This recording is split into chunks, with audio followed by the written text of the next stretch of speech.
growing up, my parents both from Europe. Soccer was the big thing, so playing soccer. Then during the winter time up in Canada, my dad decided to put me in hockey, so I was playing soccer and hockey. Once I got into high school, my dad wouldn't let me play football. He thought it was the craziest sport in the world, and I did, but I was doing it behind my dad's back, so he really didn't know I was playing football. And I got called into the office and was asked what I was doing playing football, and he told me he didn't want me playing football.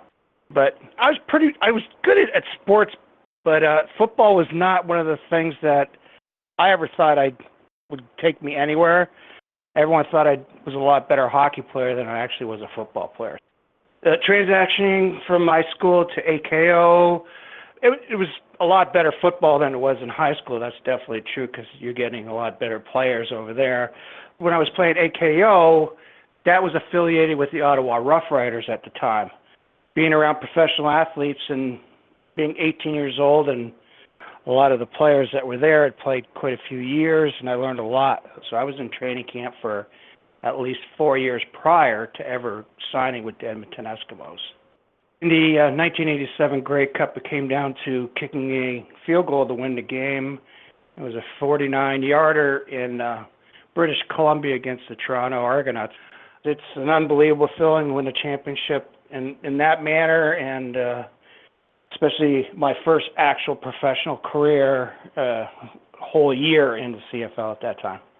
I probably could have signed a long-term contract in the CFL at that particular point, but I thought I'd take a chance and head over to the NFL. If it didn't work out, I could always come back to the CFL, and it actually did work out with the Cleveland Browns that year, even though our team was not very good that year.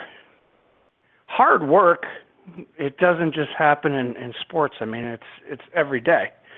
I mean, the harder you work growing up, the better it's going to be as you get older. There's a time to play, and there's a time to work, and there's time to have fun, and there's time to be serious. And it's not always easy, but you got to pull through it and get it done. I really need to thank my parents.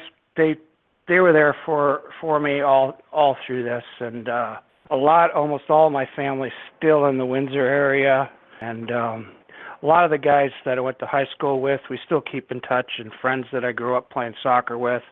It's a pretty tight group. But it is a good feeling to know that you actually do get remembered for things you've done in Windsor and done in your sports career.